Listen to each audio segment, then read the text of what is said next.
Hello friends, எல்லாரும் எப்படி இருக்கீங்க? இன்றைக்கி நம்ம வீடியோவில் புரட்டாசி சனிக்கிழமை வழிபடுறதுக்கு தேவையான பிரசாதங்கள் தான் பார்க்க போகிறோம்.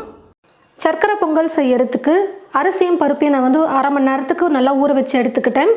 இந்த கிளாஸில் ஒரு கிளாஸ் அளவுக்கு பச்சரிசியும் அரை கிளாஸ் பாசிப்பருப்பையும் நான் அளந்து எடுத்துக்கிட்டேன்.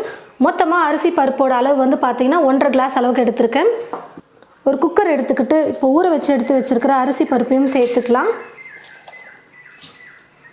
நம்ம என்ன ஸ்வீட் செய்கிறதா இருந்தாலும் கொஞ்சம் உப்பு சேர்க்கும்போது தான் அந்த ஸ்வீட் நல்லா நமக்கு தூக்கி கொடுக்கும். ஒரு சிட்டிகை அளவுக்கு உப்பு சேர்த்துக்கிறேன், ரொம்ப அதிகம் சேர்க்க வேணாம். அரிசி பருப்பு எடுத்த அதே கிளாஸில் தண்ணி அளந்து சேர்த்துக்கலாம். தண்ணி பார்த்திங்கன்னா நான் மொத்தமாக அரிசி பருப்பு 1.5 கிளாஸ் அளவுக்கு எடுத்திருந்தேன்.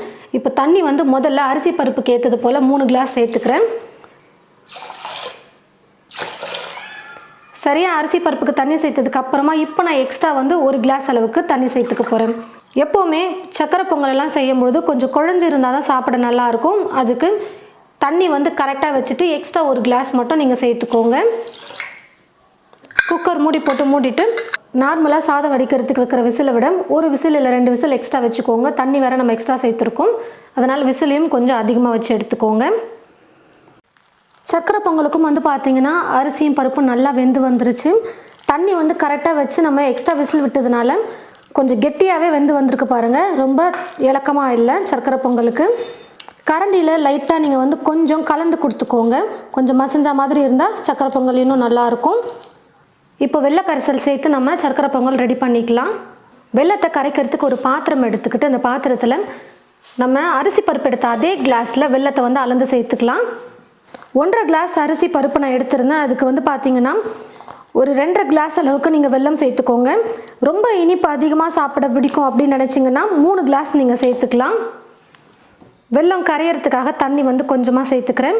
சர்க்கரை பொங்கல் நீங்கள் குக் பண்ணி எடுக்கும்பொழுது பொங்கல் எந்த அளவுக்கு இலக்கமாக இருக்குன்னு பார்த்துட்டு அதுக்கேற்றது போல் தண்ணி சேர்த்துக்கோங்க. வெள்ளை கரைசலில் நம்ம பால் வேறு கொஞ்சம் சேர்ப்போம், அதனால் பார்த்து தண்ணி சேர்த்துக்கலாம். இப்போ ஸ்டவ்வை பற்ற வச்சுக்கிட்டு வெள்ளத்தை கரைச்சிக்கலாம். வெள்ளத்தில் தூசிக்கல்லாம் அதிகமாக இருக்கும் அப்படிங்கிறதுனால நல்லா இந்த மாதிரி வெள்ளத்தை கரைச்சிட்டு அதுக்கப்புறமா வடிகட்டி சேர்த்துக்க போகிறேன்.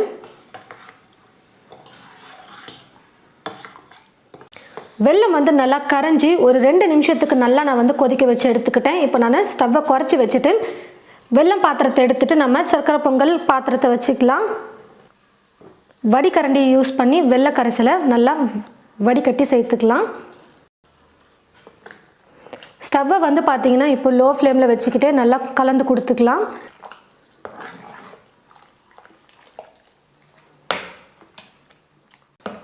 நல்லா வெள்ளை கரைசலை கலந்து கொடுத்ததுக்கப்புறமா ஒரு 3லேருந்து 4 டீஸ்பூன் நெய்யில் முந்திரி திராட்சை நல்லா பொன்னிறமாக வறுத்து எடுத்து வச்சுருக்கு, அதை சேர்த்து கலந்துக்கலாம். கூடவே பார்த்திங்கன்னா 1/4 டீஸ்பூன் அளவுக்கு ஏலக்காய் தூள் சேர்த்துட்டு கலந்துக்கிறேன்.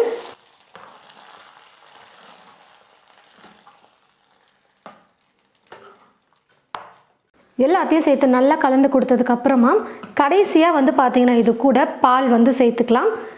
தண்ணி சேர்க்காமல் பாலை நல்லா திக்காக காய வச்சு எடுத்து வச்சுருக்கேன். இப்போ இந்த பாலையும் சேர்த்துக்கிறேன். ஒரு 100 மில்லி அளவுக்கு பால் சேர்த்தா போதும், ரொம்ப அதிகம் சேர்க்க வேணாம். இன்னும் சர்க்கரை பொங்கல் ரொம்பவே டேஸ்ட்டாக இருக்கும், அதுக்காக பால் சேர்த்துக்கிறேன். பால் சேர்த்துட்டு ரொம்ப நேரம் குக் பண்ணக்கூடாது, நல்லா கலந்து கொடுத்துட்டு ஸ்டவ் ஆஃப் பண்ணிட்டா போதும்.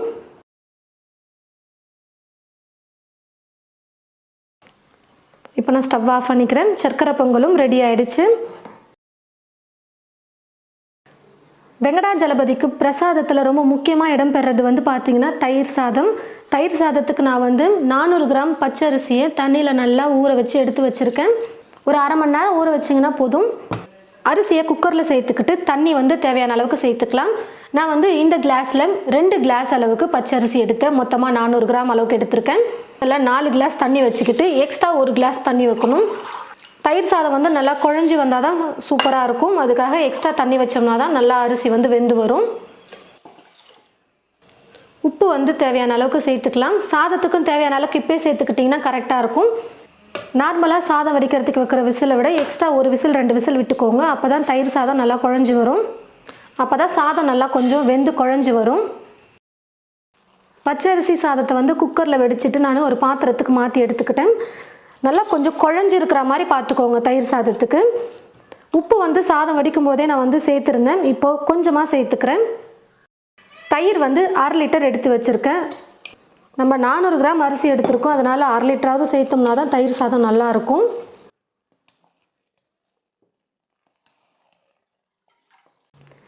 தயிர் சேர்த்து சாதத்தோடு நல்லா கலந்து கொடுத்ததுக்கப்புறமா இது கூட பால் வந்து சேர்த்துக்கிறேன். தண்ணி சேர்க்காமல் பாலை நல்லா திக்காக காய வச்சு எடுத்து வச்சுருக்கேன். உங்களுக்கு பாலுடைய ஃப்ளேவர் எவ்வளோ பிடிக்குமோ அந்த அளவுக்கு நீங்கள் சேர்த்துக்கலாம். பால் எதுக்காக முக்கியமாக சேர்க்குறோன்னு பார்த்தீங்கன்னா, தயிர் சாதம் வந்து நீங்கள் காலையில் செஞ்சுட்டு ஈவினிங் சாப்பிட்றீங்க அப்படின்னா கூட புளிக்காமல் இருக்கும் தயிர் சாதம் சாப்பிட்றதுக்கு. பால் சேர்க்கறதுனால பால் வந்து தயிராக மாறுற வரைக்கும் அந்த புளிப்புத்தன்மை இருக்காது. ஈவினிங் வரைக்கும் சாப்பிட தயிர் சாதம் நல்லா சூப்பராக நம்ம எப்படி செஞ்சோமோ அதே மாதிரி டேஸ்ட்டில் இருக்கும்.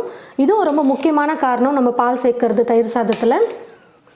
ஒரு வேளை தயிர் சாதம் ரொம்ப கெட்டியாக இருக்கிற மாதிரி ஃபீல் ஆச்சுன்னா நீங்கள் தண்ணி கூட சேர்த்து தயிர் சாதத்தை வந்து நீங்கள் கலந்து எடுத்துக்கலாம்.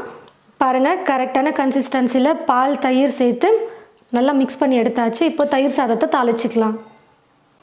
ஸ்டவ்வை பற்ற வச்சுக்கிட்டு ஸ்டவ் மேலே ஒரு தாளிப்பு கரண்டி வச்சுக்கிட்டு அதில் எண்ணெய் வந்து சேர்த்துக்கிறேன்.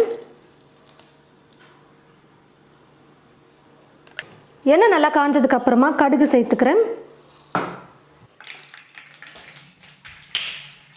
கடுகு நல்லா பொரிஞ்சதும் 2 டீஸ்பூன் உளுத்தம்பருப்பு, 2 டீஸ்பூன் கடலைப்பருப்பு எடுத்து வச்சுருக்கேன், அதை சேர்த்துக்கிறேன். கூடவே ஒரு 1/4 டீஸ்பூன் அளவுக்கு பெருங்காயத்தூள் சேர்த்துக்கிறேன்.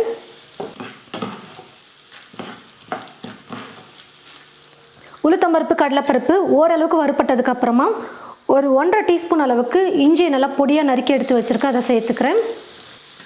கூடவே 4 பச்சை மிளகாவை கட் பண்ணி வச்சுருக்கேன், அதை சேர்த்துட்டு ஒரு பிளேட் போட்டு மூடிக்கோங்க. அப்போ தான் மேலே வந்து தெறிக்காமல் இருக்கும்.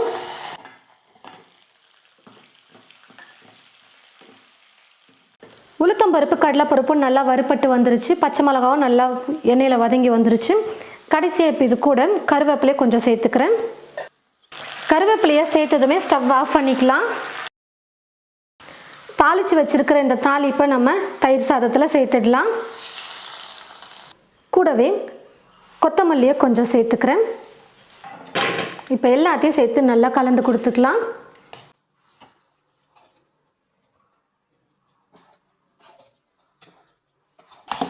ரொம்பவே சுவையாக நம்ம வந்து பார்த்திங்கன்னா தயிர் சாதம் ரெடி பண்ணியாச்சு.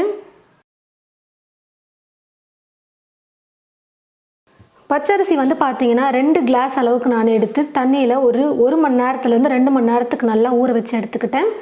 200 கிராம் பச்சரிசி நான் வந்து எடுத்திருக்கேன். கிளாஸில் அளந்துக்கோங்க. இந்த மாதிரி அரிசியை நல்லா தண்ணியில் ஊற வச்சுட்டு தண்ணி இல்லாமல் இந்த மாதிரி ஒரு வடிகரண்டியில் போட்டு வடிகட்டி எடுத்துக்கிட்டு ஒரு காட்டன் துணி, வெள்ளை துணி எடுத்துக்கோங்க. அந்த துணியில் வந்து பார்த்திங்கன்னா நம்ம அரிசியை நல்லா போட்டு பரப்பி விட்டுடலாம். வெயிலில் வந்து பச்சை அரிசியை காய வைக்கக்கூடாது. மாவிளக்குக்கு வந்து பார்த்திங்கன்னா ஈரப்பதத்தோடு இருக்கணும் மாவு. அந்த அளவுக்கு லைட்டாக அரிசியை காய வச்சு எடுத்துக்கிட்டால் போதும்.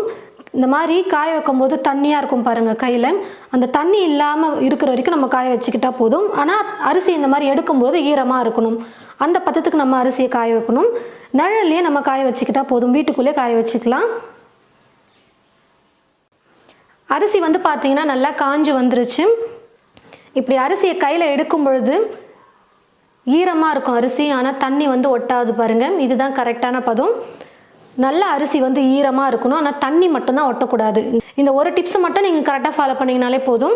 இப்போ நான் வந்து மிக்ஸி ஜாரில் அரிசியை சேர்த்துக்கிட்டு நல்லா நைஸாக அரைச்சிட்டு ஒரு சல்லடையை வச்சு மாவை நல்லா நைஸாக சலிச்சு எடுத்துக்க போகிறேன். ஒரு பாத்திரம் எடுத்துக்கிட்டு இப்போ இந்த பாத்திரத்தில் வெல்லத்தை வந்து சேர்த்து கரைச்சிக்கலாம். 1 கிளாஸ் அளவுக்கு நான் வந்து வெல்லம் எடுத்திருக்கேன். தண்ணி வந்து பார்த்திங்கன்னா ஒரு 2-3 ஸ்பூன் அளவுக்கு சேர்த்தா போதும், ரொம்ப அதிகமாக சேர்க்கக்கூடாது. இப்போ ஸ்டவ்வை பற்ற வச்சுக்கிட்டு வெல்லத்தை கரைச்சிக்கலாம்.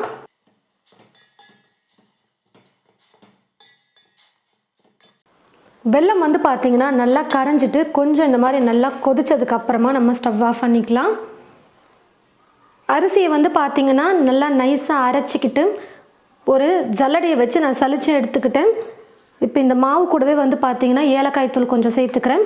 கொஞ்சம் அரிசி மாவு வந்து எடுத்து வச்சுக்கோங்க. ஒரு வேளை மாவிளக்கு நீங்கள் இலக்கமாக பண்ணிட்டீங்க, மாவு இலக்கமாக பிசைஞ்சிட்டிங்க அப்படின்னா தனியாக கொஞ்சம் எடுத்து வச்ச மாவை கொஞ்சம் போட்டு நம்ம மிக்ஸ் பண்ணிக்கலாம். இப்போ வடிகரண்டி யூஸ் பண்ணி இந்த வெள்ளை கரைசலை வடிகட்டி சேர்த்துக்கலாம்.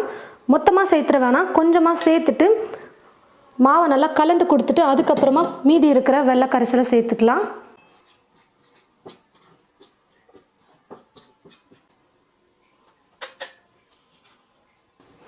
வெள்ளை கரைசல் சூடாக இருக்குன்றதுனால கொஞ்சம் கரண்டி வச்சு கலந்து கொடுத்துட்டு அதுக்கப்புறமா கைகளால் நல்லா நம்ம கலந்துக்கணும் மாவை.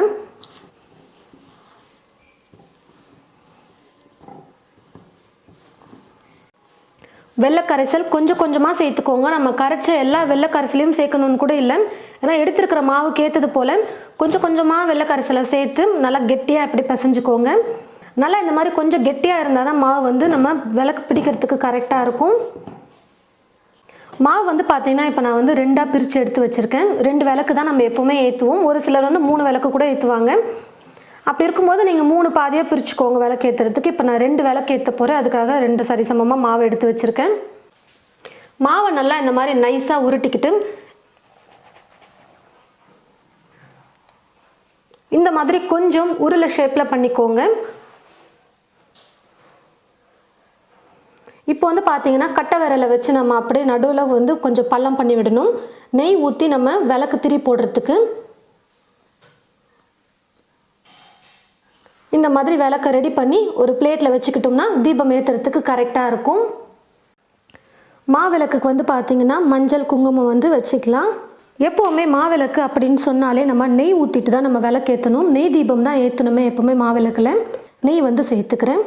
நீங்களும் உங்களுடைய வீட்டில் புரட்டாசி மாதம் சனிக்கிழமை வழிபடும் பொழுதும் மறக்காமல் மாவிளக்கு இந்த மாதிரி செஞ்சு பாருங்கள். கண்டிப்பாக இந்த 3 ரெசிபியும் உங்களுக்கு ரொம்பவே பிடிச்சிருக்குன்னு நினைக்கிறேன். நீங்கள் ட்ரை பண்ணக்கூடிய அளவுக்கு சரியான அளவுகளை கொண்டு தான் நம்ம சொல்லியிருக்கோம். உங்களுடைய வீட்டில் புரட்டாசி சனிக்கிழமை அன்னைக்கு பிரசாதமாக செஞ்சு வழிபடுறதுக்கு இந்த 3 ரெசிபியும் உங்களுக்கு பிடிச்சிருக்குன்னு நினைக்கிறேன். கண்டிப்பாக நீங்கள் உங்களுடைய வீட்டில் இது போல் இந்த ரெசிபிஸை ட்ரை பண்ணி பார்த்துட்டு எப்படி இருக்குன்னு சொல்லிட்டு மறக்காமல் கமெண்ட் பாக்ஸில் வந்து கமெண்ட் பண்ணுங்கள். இந்த வீடியோவை மற்றவங்களுக்கும் ஷேர் பண்ணுங்கள். தேங்க்யூ.